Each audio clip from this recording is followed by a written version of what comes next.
Hello, I'm Joaquin Oliver. Joaquin Oliver will not be the first person to call lawmakers asking for help to stop gun violence. But there is one thing that makes Joaquin's call different from all the others. Joaquin Oliver is dead. 911, what's your emergency? One of 17 people killed at Marjorie Stoneman Douglas High School in Parkland 6 years ago. I died that day in Parkland. My body was destroyed by a weapon of war. Joaquin's call is part of a new campaign called Shotline, which uses artificial intelligence to recreate the voices of victims of gun violence. Those voices then call lawmakers. I'm back today because my parents used AI to recreate my voice to call you. Other victims like me will be calling too, again and again, to demand action. It is hard and it's comforting. Patricia Oliver is Joaquin's mother and says it's hard to put into words just how impactful it is to hear her son speak again. It takes a lot. It takes a lot to listen to your son's voice, knowing that it's not true. I wish he could be saying more, Mommy, I love you. Mommy, I'm here. But Patricia says she believes what Joaquin is saying is powerful. How many calls will it take for you to care? How many dead voices will you hear before you finally listen? Powerful enough to change minds. To make people understand that they can be next. Every day your inaction creates more voices. If you fail to act now, we'll find someone who will. And even though it hurts to once again hear Joaquin, the Olivers say it's worth it if it brings change. We are willing to do anything, even suffering, listening to your own son, knowing that he can't say it himself. In a Mayfield neighborhood where not a home was spared by Friday's deadly tornado. It's a humbling experience knowing that 15 seconds can change the course of a town. The Catos are salvaging what they can. The family of 6's home is destroyed, but not their spirits. You have two totally totaled vehicles, and to start them up and move them out of the way so that you can get to the front door. Small victories, it's the small things we celebrate. Celebrating and grateful for what they still have. We have each other. We made it. We survived. Houses and cars and all that stuff, clothes, that can all be gotten back. People can't, and unfortunately we've got some good friends that lost people. And as the death toll rises, it is a race against time here in Mayfield and beyond as rescue crews desperately search for the dozens who are still missing. In Mayfield, Kentucky, I'm Christopher Salas. On this Civil War battlefield in 1864, General George Custer led one of the largest cavalry charges in American history and broke the Confederate line.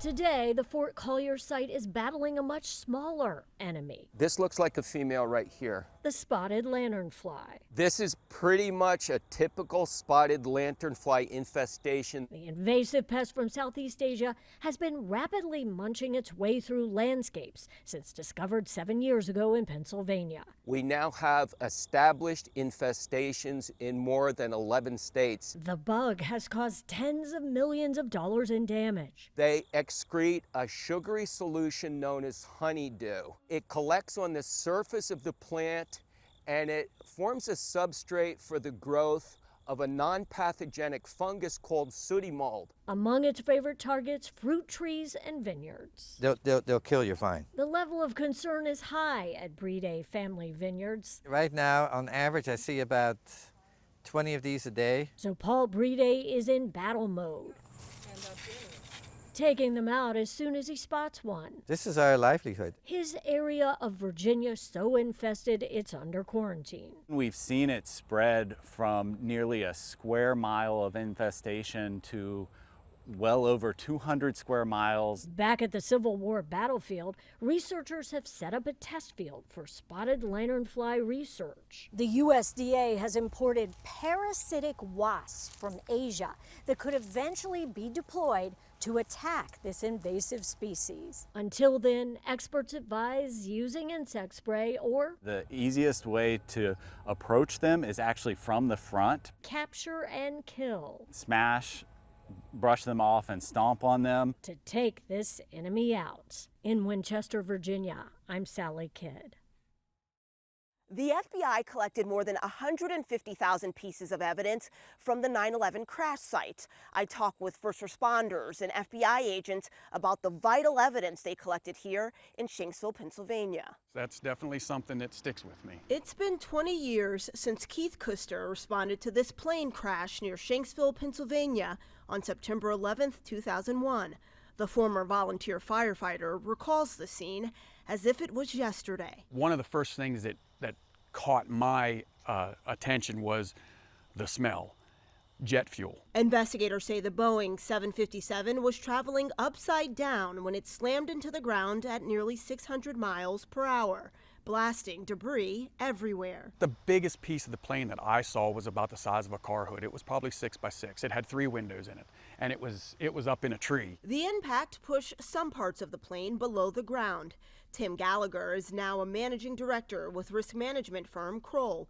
He was part of the FBI evidence response team at the crash site. And when we walked in there, it was as if the plane had disappeared into thin air. What remained was scattered for miles. Mail, a lot of mail. I remember a lot of mail on this plane. A lot of papers flying in the air. Even when we got there, the papers were falling out of the sky and they were in the trees. First responders worked with state and federal agents to recover any evidence they could find. Digital evidence, physical evidence, such as papers or items that would have been attributable to the hijackers. FBI documents show crews uncovered knives, passport-size photos of the suspected hijackers, and other crucial clues that helped investigators piece together what happened. Among the most vital evidence found were the flight data recorder and cockpit voice recorder. Unlike the other planes hijacked that day, Flight 93's equipment was found intact. Don't try to make any stupid moves. That evidence proved to be key as federal prosecutors used recordings from the plane during the trial of Zacarias Moussaoui, the only person tried and convicted in connection to the September 11th terrorist attacks. It's all about bringing justice to those who attacked America, and that evidence, led to that. Personal items collected also helped bring some closure to families, like the driver's license belonging to flight attendant Cece Lyles. I'm on a plane that's been hijacked. I'm on the plane. I'm calling from the plane. I want to tell you I love you. This voicemail to her husband was also evidence in the Moussaoui trial.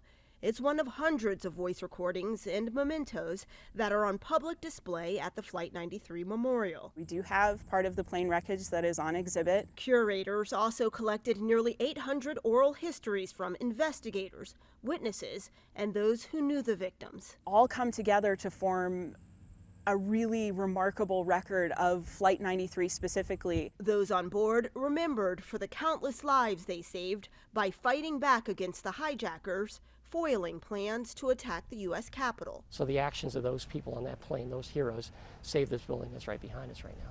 A heroic act that ended in the fields near the small town of Shanksville. This is where the war on terrorism started, was above the skies in Pennsylvania.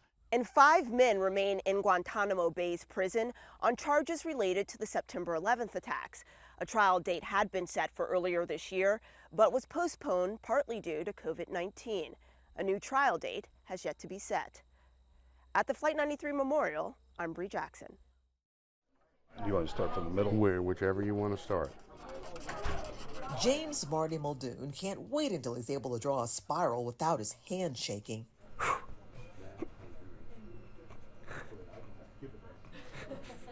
Get to feel better again. So it's all about. He has what they call an essential tremor, and he now has hope. Probably the biggest reason is because you're so self-conscious. And you're always wondering if people are looking at you. Dr. Lloyd Zucker is the chief of neurosurgery at Delray Medical Center. This is pervasive. This really impacts every part of your life. So you'll see what this looks like when we're done. It's time to prepare the patient for treatment. First, his head is shaved. I'm just going to make sure your head's not too large for this. Just look straight ahead for me. Okay. Then he's fitted for a frame that will prevent his head from moving during the procedure. And then he's wheeled to the MRI suite for incisionless focus ultrasound treatment. We're focusing the ultrasound in a fashion that it generates heat and we're focusing it within a very small spot within the brain that is controlling or affecting the patient in a way that they have tremors.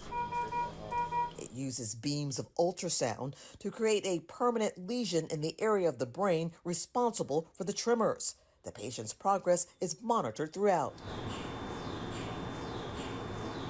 The doctor checks the tremor to see if he needs to make adjustments along the way. You like it? I love it. No scalpels are used. It's an outpatient treatment, and the patient gets immediate results. After the treatment, I asked James what's the first thing he's going to do. He said, be happy. Wonderful. It's like a new person. And what about that spiral drawing now? Smoother, but still you can see the little oscillations. That's a good response. Treating this, you can see it's life-changing. As I start to smile, it's a wonderful thing to be able to do. In Delray Beach, Angela Rozier, WPBF 25 News.